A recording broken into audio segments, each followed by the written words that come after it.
Alors bonjour Jean-Christophe, Bonjour. vous avez sorti donc là un EP 5 titres avant la sortie de l'album Ma vie en rose. Oui. Alors ici à Sante pour le festival de ci de là, nous avons entendu des extraits et notamment Obsession, c'est toujours dans le style électro-pop minimaliste et vous abordez le thème de l'homosexualité. Alors qu'est-ce qu'on peut se demander en fait, est-ce autobiographique ou est-ce un personnage que vous avez créé? Déjà, je pense pas, même si ça surprend, on me fait souvent le retour de me dire que j'aborde l'homosexualité, et souvent des gens me disent qu'ils aiment bien la manière dont j'aborde l'homosexualité, mais j'ai pas l'impression de l'aborder du tout. Ça peut toucher tout le monde, tout public, pas forcément le public gay alors. Si. J'espère en tout cas que c'est universel. Non seulement je l'espère, mais en plus la majorité des retours que j'ai sur Facebook, sur MySpace, c'est des retours de filles. Voilà, et on va dire que les filles, le fan club, c'est essentiellement des filles pour l'instant. Donc voilà, non, c'est pas du tout communautariste, réservé aux gays, absolument pas. Non, s'il devait y avoir une particularité, c'est que les histoires d'amour sont de garçon pour garçon. Mais c'est pas le thème. Je pense aborder des choses beaucoup plus universelles, effectivement, quoi. D'accord. En fait, on trouve aussi dans cette EP des piano-voix, des ballades. C'est vraiment un style totalement différent. Mais pour cette chanson-là, comment vous... Alors, paradoxalement, en fait, les chansons les plus joyeuses sont souvent écrites dans des périodes un peu de tristesse, et les chansons les plus tristes, souvent je suis très joyeux au moment où je les écris. C'est probablement parce que la tristesse succède à la joie, et la joie succède à la tristesse, et que j'écris toujours en rapport à la période que j'ai vécue. Parfois, j'écris dans l'instant, mais il manque justement de cette dimension universelle, c'est trop égocentré. Et la chanson Obsession, quand je l'ai écrite, j'étais triste, j'allais pas bien, j'étais tout seul à la montagne, et je faisais des randos en espérant secrètement croiser des jolis garçons sur les chemins, des garçons de ferme.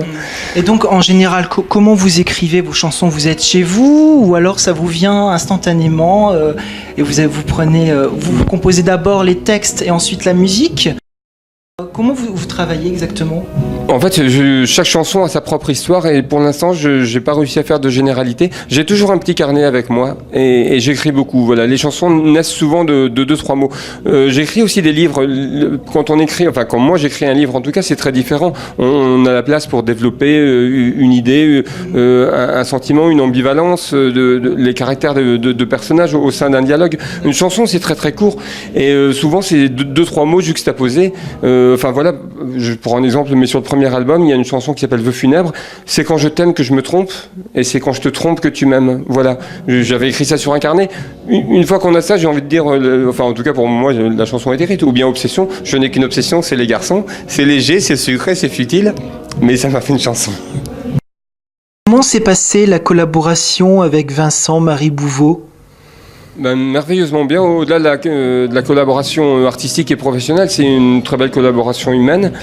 Évidemment, j'étais un peu impressionné en arrivant chez lui. C'est plein de disques d'or, de victoires de la musique, puisqu'il en a eu avec Zazie, entre autres, avec Julie Zenati. C'est lui qui a écrit et réalisé les albums d'Elsa, par exemple. Ah oui, donc c'est impressionnant. Ah oui, c'est lui qui a écrit aussi Lève-toi de Julie Pietri. Ah oui, voilà, donc il est auteur de plein de tubes des années 80, et en même temps, c'est quelqu'un qui a un prix du Conservatoire de Paris d'électroacoustique. Donc c'est quelqu'un qui est aussi passé par la musique dite savante. Vous avez de la chance donc de passer par lui. C'est une personne riche, extraordinaire. Alors, un talent extraordinaire, mais je dirais que en travaillant avec lui, je m'attendais au début juste à travailler avec un réalisateur hors pair qui travaille très très bien, et je me suis dit voilà, c'est exactement ce qu'il faut. Mais au-delà de ça, c'est une collaboration, c'est une rencontre humaine vraiment très très belle, très riche, intense dans plein de directions, et voilà, une grande chance de pouvoir travailler à ses côtés. Et puis en plus, il adhère. Et il adore le projet, il adhère complètement. Il fait jouer un petit peu ses réseaux d'amitié pour faire découvrir le projet. Donc je suis absolument ravi. On trouve aussi une chanson née de la collaboration de Serge Gainsbourg et France Gall dans les années 60. dans une version pour le coup vraiment spéciale. Pourquoi avoir choisi cette chanson ? Pourquoi avoir choisi ce titre ? C'est bête. Poupée de cire, poupée de son. Hein, voilà, poupée de cire, poupée de son. En fait, j'ai découvert le texte en le lisant. Et je me suis dit que c'était un peu dommage pour une chanson. Et donc j'ai réécouté la chanson. Et alors la version de France Gall est ce qu'elle est. Il n'y a absolument évidemment aucun jugement là-dessus. Mais je pense que ça donne un côté très frivole au texte. Et pour moi, il y a une profondeur immense dans ce texte. Une version totalement différente. En fait, j'ai juste essayé de la dire telle que moi je la dirais. Donc la mélodie n'est pas tellement changée, mais en fait, bon, pour ceux qui sont un peu musiciens, normalement c'est une chanson binaire. Moi, je l'ai faite en 12/8, donc, et beaucoup plus lente. Et puis, j'ai essayé je vais presque dire de la parler, de la dire, voilà, tout en respectant la mélodie. Et bien, moi, c'est un texte que j'aurais pu écrire si j'avais... En plus de tous les textes que vous avez faits, il y a également Jean Guidoni, c'est surprenant. Alors Jean Guidoni, donc là c'est pour la scène, c'est pas sur disque. D'accord. Alors déjà la chanson Mort à Venise, bon, le film Mort à Venise m'a complètement bouleversé quand je l'ai vu, le film de Visconti. Jean Guidoni, j'ai eu la chance de faire sa première partie l'an dernier et de le rencontrer, c'est aussi une personne extraordinaire. Et le metteur en scène qui a travaillé sur le spectacle, même si là j'en ai changé depuis, s'appelle Bernard Debrenne. Et Bernard Debrenne m'a demandé de regarder beaucoup de vidéos de Jean Guidoni, notamment pour le travestissement d'une certaine manière. C'est-à-dire que pendant un moment sur scène, j'étais complètement grimé. Et alors je vais pas dire j'ai été travesti, mais j'étais androgénéisé complètement. Voilà, il y avait une création de maquillage qui a été faite donc avec une maquilleuse. Il me fallait 45-50 minutes pour pouvoir rien que maquiller rien que le visage. Et il m'a demandé de beaucoup regarder Jean Guidoni et j'étais vraiment fasciné. Voilà, et cette chanson Mort à Venise m'accole parfaitement à une série de chansons que je fais dans le spectacle. Est-il facile pour un artiste aujourd'hui de produire des disques ?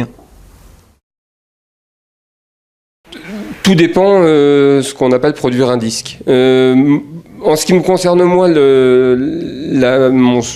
je ne vais pas dire mon seul souci, parce qu'aujourd'hui, il y a effectivement un souci de viabilité. J'aimerais que le projet se développe pour pouvoir faire plus de concerts, que des disques se vendent pour que la structure qui porte le projet, donc Violin Management, pour que cette structure se développe. Donc évidemment, j'aimerais qu'il y ait de la communication et que, on va dire, ça marche. Mais la raison première de faire un disque, et en tout cas le premier disque, ça a été ça, c'est juste un besoin...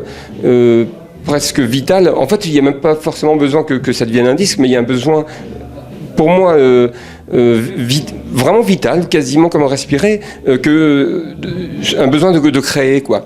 Et aujourd'hui, avec les outils qui sont mis à la disposition de tout à chacun chez soi, avec un ordinateur, un bon micro, un bon préampli, et puis des logiciels performants, et donc pour finalement pas très cher, on peut complètement réaliser un disque à la maison. Donc produire un disque, c'est à la portée de tous aujourd'hui, à partir du moment où il y a le moteur qui s'allume. Après, produire un disque qui soit écouté de tout le monde, ça reste la croix et la bannière, et c'est extrêmement compliqué. Il y a beaucoup de monde sur le marché, voilà. Mais là, on est dans le domaine des marchands, quoi. C'est autre chose.